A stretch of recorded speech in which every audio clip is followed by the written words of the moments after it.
love that's real, that comes from the heart, it comes from the soul. That you don't have to say it, you just show it. I completely agree with you. So, like, what do you think it consists of? Like, what the characteristics Selfless acts, trust, respect, I guess. All these consists of love, showing yourself, putting yourself in one's shoes, I guess. of sacrifice? About happiness? Yeah. Sacrifice. Okay, I'm gonna ask you another question. What is human sexuality? Human sexuality. So human sexuality is like a God-given ability to give, to be like a human being, to be male or female. So it's like you being on this earth, like you can look at the different genders and see around like how we're all different, you know? Yeah. And like so going back to authentic love, I completely agree with you said when you said it's selfless. That's kind of being like you can't be egocentric about it. Like you have to be able to step in each other's shoes and be sacrificed and create that happiness to just like be in unity with each other, you know? Yeah. That's it.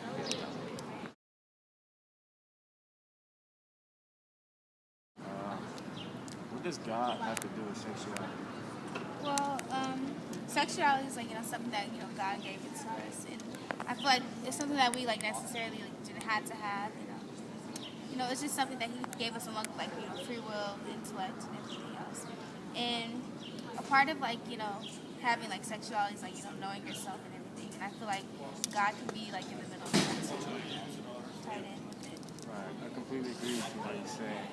It's that free will. It's kind of like that merciful God that we have. Like He just gives us the choice to do whatever we want. He doesn't force anything upon us, and we're not forced to do what we don't want. Mm-hmm. Yeah. So that sexuality is just just having those different genders around, just being all different. And then it could also be beyond genders, and also characteristics and traits and stuff like that. What type of characteristics and traits? Well, I would say it's a lot, something as simple as being loyal or faithful. I feel those are some kind of characteristics that could deal with it too. You think trustworthy is one? Yeah, being trustworthy is definitely one. Because it also ties in to God and faith and everything. You're welcome.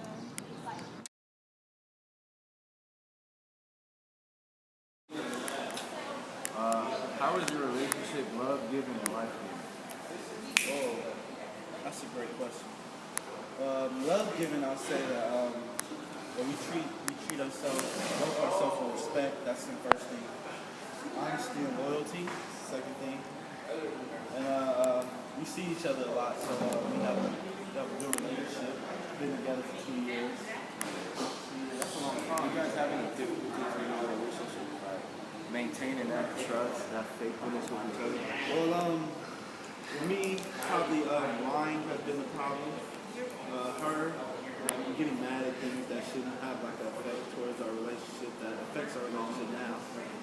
And yeah, I think we need to work on. We both have things to work on. I'm picking it back up where I was saying, yeah, we need to work on things like me lying is the big part of it because that's the most thing we need to trust each other. And without trust, it's not a relationship. And throughout the relationship, she said she hasn't trusted me a lot. So we're going on the stage where we're not on good terms right now. But I say that if we continue these things, we'll get back to where we're supposed to be. Any more questions, Jabari? Yes. One more question. Okay. Is there any a feeling?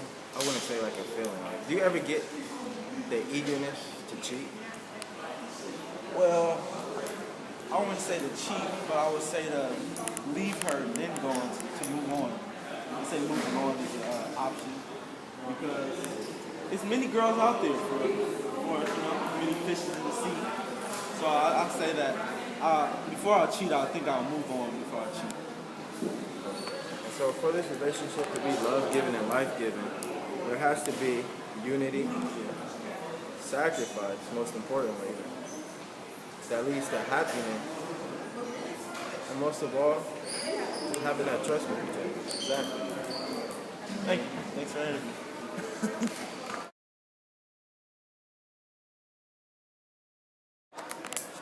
What is the difference between chastity and abstinence? Like chastity, you know, it's kind of like, you know, like when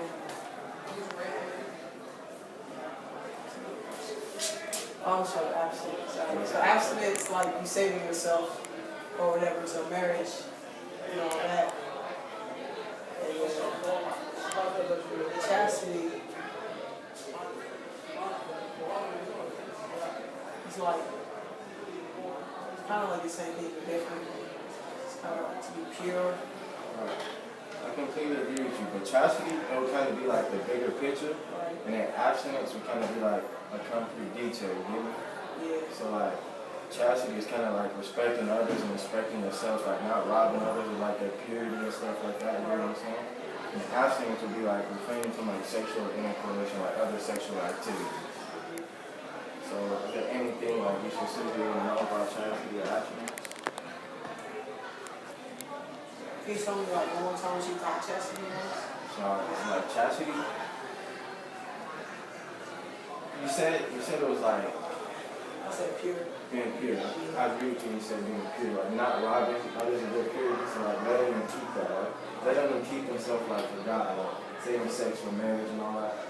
But it's also kind of like respecting yourself and respecting others as well, like respecting both of your bodies and not just like one, not like thinking like a selfish desire is like wanting that pleasure, you know? Yeah. So you get that? Very much.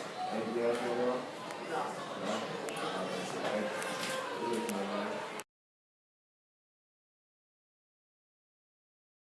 What is chastity? Chastity is like being pure. Being pure? That's Yeah. the only thing you know about chastity? Like, well, when it comes to like sex and stuff like that. I completely agree with you when you fact when you saying pure and having sex, but chastity would kind of be like a bigger picture, and like they're refraining from sexting and kind of be like abstinence, so like refraining from sexual intercourse and other sexual activities. And chastity would just be like respecting yourself and like respecting others as well, like including both your bodies, not robbing people of others like purity and stuff like that, letting them be innocent and stuff like that. Is there anything you want to know about chastity? So, no, not necessarily, but so you need some chastity. It's just the way you treat your own body and other people's body in terms of sex, sexual stuff like that. Right. Okay. I understand. Thank you, Gary.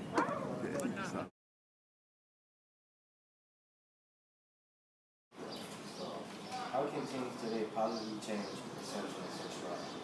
Well, I think they can change that by changing the emphasis on it. There's a lot of big emphasis on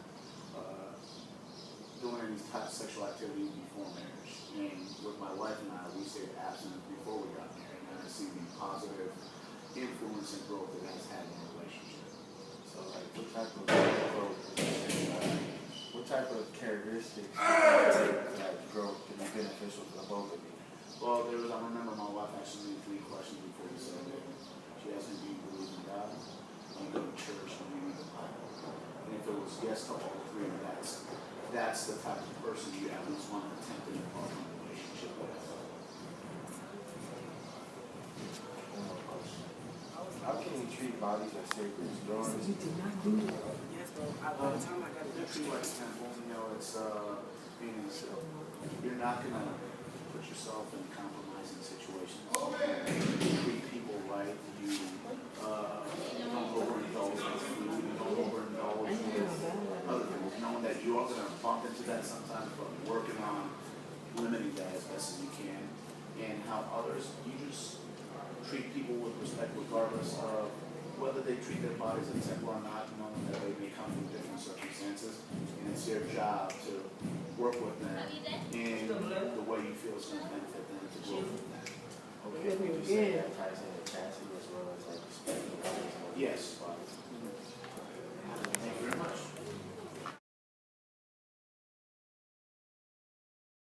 Two scripture passages that reflect sexuality is 1 Corinthians, verse 6:18, and Ephesians, verse 5, chapter 5.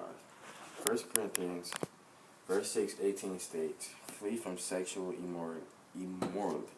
Every other sin a person commits is outside the body, but the sexually immoral person sins against his own body." And that represents chastity, Christ paving the way for us, him representing that chaste life, and just like respecting the body, not only ourselves, but others as well. And Ephesians 5:5 states, "For you may be sure of this, that everyone who is sexually immoral or impure, or who is covetous has no inheritance in the kingdom of Christ and God." And what that says is, not representing that sexuality, we won't have a place in heaven. That's not and that's what God desires for us. He desires for us to have a place in heaven, which is that eternal happiness, that eternal love, and that eternal peace that we all enjoy later in the future. But most importantly, we just want to have that respect for sexuality, because it's a God-given gift. It's for us to be male and female. And what these interviews taught me today is that everyone is uniquely different. We all have, God gives us the free will to do whatever we want with our minds to prove us distinctly different. Coming from these interviews, as you can tell, some people didn't know the answer to my questions, but I was able to talk with them and ask them things that they wanted to know. And that kind of gave me an eye-opening experience about how the world is, how we're just all different human beings, and we just come from one place.